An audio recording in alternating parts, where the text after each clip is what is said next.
আজকে ডিম, টক দই এগুলো ছাড়াই গ্যাসে খুব সহজভাবে তৈরি করে দেখাবো সফট স্পঞ্জি অরেঞ্জ কেক বা কমলা লেবুর কেক। শীতকাল, এখন তো প্রচুর পরিমাণে বাজারে কমলা লেবু পাওয়া যাচ্ছে, আর এই কমলা লেবু দিয়ে আপনারা খুব সুন্দরভাবে এই সফট স্পঞ্জি অরেঞ্জ কেক তৈরি করে নিতে পারেন। খুবই সহজ এটা বানানো, যে কেউ এটা বানিয়ে নিতে পারবেন। তো আসুন দেখে নেওয়া যাক আজকের রেসিপি।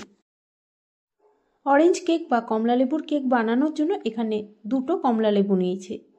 কমলা লেবুর যে রসটা আছে সেটাকে প্রথমে বের করে নিতে হবে। তো বের করার পদ্ধতিটাও কিন্তু একদমই সহজভাবে আমি দেখাচ্ছি। তো দেখুন, দুটো কমলা লেবুরই মাঝখান থেকে এইভাবে কেটে নিলাম। এবার একটা পাত্রের মধ্যে এইভাবে একটা ছাঁকনি নিয়েছি, আর এইভাবে এই কমলা লেবুর যে রসটা আছে সেটাকে চিপে চিপে নিচ্ছি। এতে করে কমলা লেবুর যে একটা আঁশের মতো আছে আর বীজটা আছে সেটাও আলাদা হয়ে যাবে। তো এইভাবে চিপে নিচ্ছি। তো কমলা লেবুর রস বা জুস যেটাই বলবেন বের করে নেওয়া হয়ে গেছে। এবার আমি এটাকে একটু মেপে নিচ্ছি।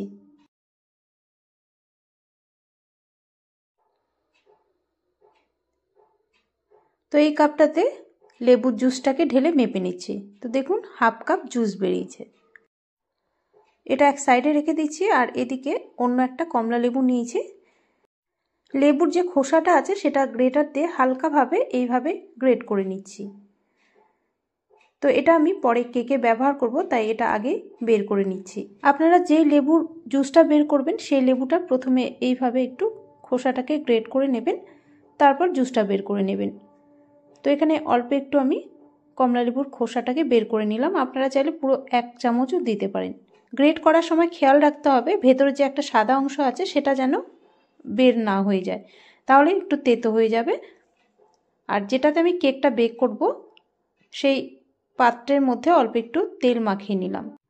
আপনারা এখানে বাটার পেপারও ব্যবহার করতে পারেন। আমি যেই খাতা হয় খাতার পেজটাকে এইভাবে মাপ করে কেটে তারপর বসিয়ে একটু তেল ব্রাশ করে নিলাম। এবার কেকের ব্যাটারটা রেডি করে নেব। যে জুসটা বের করেছিলাম লেবু, সেই জুসটা দিয়ে দিলাম। ওই জুসের কাপেরই দিয়ে দিচ্ছি প্রায় 1 কাপের থেকে একটু কম গুঁড়ো চিনি। এখানে আমি চিনিটাকে মিক্সিং জারে একটু গুঁড়ো করে নিয়েছিলাম দিয়ে। তো ওই কাপেরই দিয়ে দিচ্ছি প্রায় হাফ কাপ সাদা তেল। এবার হ্যান্ড ব্লেন্ডার দিয়ে এইভাবে ব্লেন্ড করে নিচ্ছি ভালো করে। কেকের মাপ যদি ঠিকঠাক না হয় তাহলে কেক কিন্তু একদমই পারফেক্ট হয় না। তাই কেক বানানোর সময় আমি যে কোনো একটা কাপই ব্যবহার করি, এতে মাপটা একদম ঠিকঠাক থাকে আর কেকটাও একদম পারফেক্ট হয়। তো মিশিয়ে নেওয়া হয়ে গেছে। এবার এর মধ্যে আমি দিয়ে দিচ্ছি ওই কাপেরই প্রায় 2 কাপ ময়দা। আপনারা কাপ বা বাটি যেটাই ব্যবহার করবেন এই মাপের জন্য চেষ্টা করবেন যে কোনো একটা জিনিস দিয়েই মাপার, তাহলে একদম কিন্তু পারফেক্ট হবে কেকটা। তো 2 কাপ ময়দা দিয়ে দিলাম। এবার আমি ছোট চামচের দিয়ে দিচ্ছি 2 চামচ বেকিং পাউডার। 2 কাপ ময়দার জন্য দিয়ে দিলাম 2 চামচ বেকিং পাউডার, আর দিয়ে দিচ্ছি ছোট হাফ চামচ বেকিং সোডা। এইভাবে ছাঁকনির মধ্যে ময়দার সাথে বেকিং পাউডার, বেকিং সোডা দিয়ে এইভাবে একটু চেলে নিচ্ছি, এতে ভালো মতো সব কিছু মিশে যাবে। ডিম, টক দই এগুলো ছাড়াই যে এত সুন্দর কেকটা তৈরি হয়, আপনারা একবার না বানালে এটা বুঝতে পারবেন না। তো এটা আমার চেলে নেওয়া হয়ে গেছে। এবার ভালো করে মিশিয়ে নিচ্ছি। তো আমি ভালো করে মিশিয়ে নিলাম।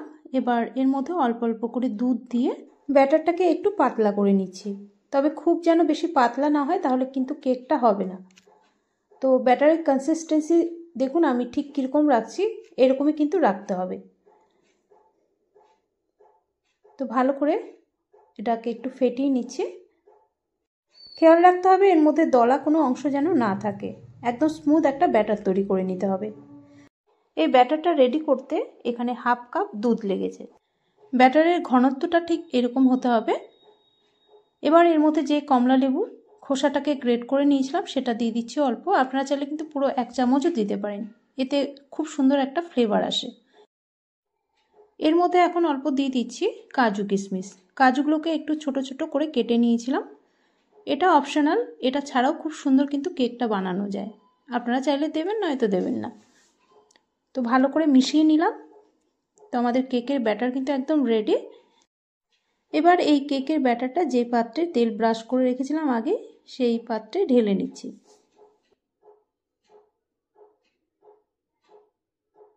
ঢেলে নিয়ে এটাকে হাত দিয়ে একটু ট্যাপ করে নেব আর ওপর থেকে কয়েকটা কাজু দিয়ে একটু সাজিয়ে দিচ্ছি।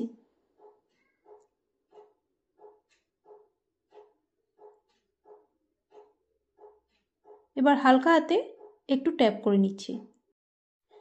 কেকের ব্যাটারটা এই পাত্রে ঢালার আগে আমি গ্যাস অন করে কড়াইতে অল্প লবণ হিট করতে বসিয়ে দিয়েছিলাম ঢাকা দিয়ে। তো এখন এটাকে বসিয়ে দেব। তো 5 মিনিট আমি প্রিহিট করে নিয়েছি। ঢাকনা খুলে এটাকে এখন বসিয়ে দেব। বসিয়ে ঢাকা দিয়ে গ্যাসের ফ্লেম একদম লোতে রেখে এটাকে প্রায় 35 মিনিট বেক করে নেব।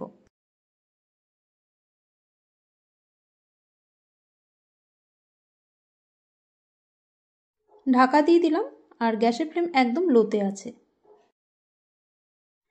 প্রায় এখন 35 মিনিট হয়ে গেছে। এখন ঢাকনাটা খুলে নিচ্ছি। দেখুন কেকটা কত সুন্দরভাবে ফুলে উঠেছে আর ফেটে ফেটে গেছে। তো আমি একটু দেখে নিচ্ছি, দেখুন এর মধ্যে লেগে নেই, তার মানে কেকটা পারফেক্টভাবে বেক হয়েছে। যেহেতু এর মধ্যে কোনো ফুড কালার আমি ব্যবহার করিনি, তাই কেকের কালারটা কিন্তু ওপরটা অতটা ব্রাউন হয়নি বা কালারটা অতটা সুন্দর আসেনি। তবে ওপরের যদি কেকের কালারটা আরেকটু ব্রাউন চান তাহলে আরও 5 মিনিট এইভাবে আপনারা একটু বেক করে নিতে পারেন। আমি যেই লবণটাতে বেক করে নিয়েছিলাম সেই লবণটাই একটা প্লেটের মধ্যে ঢেলে নিয়েছি। তো লবণটাও গরম আছে, এই লবণের প্লেটটাই ওপরে রেখে গ্যাসের ফ্লেম একদম কমিয়ে যদি আরও 5 মিনিট বেক করে নেওয়া যায় তাহলে খুব সুন্দর একটা কালার আসে। কারণ লবণেরও একটা তাপ আছে, সেই তাপেই কিন্তু ওপরেরটা অনেকটাই কালার চলে আসবে। 1 ঘন্টা আমি কেকটাকে এইভাবে রেখেছিলাম ঠান্ডা হওয়ার জন্য।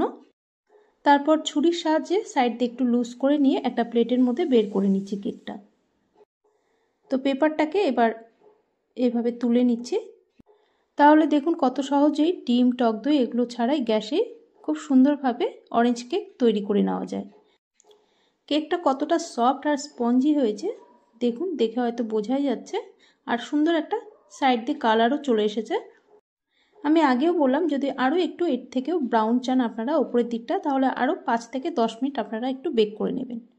কেকটা তৈরি করতে আমার প্রায় 40 মিনিট সময় লেগেছে। এখানে সময়টা আপনাদের কম বা বেশি লাগতে পারে, এটা ডিপেন্ড করবে যেই পাত্রে কেকটা আপনারা বেক করবেন আর গ্যাসের ফ্লেমটাও এখানে ডিপেন্ড করে। তো আমাদের কিন্তু কেক তৈরি।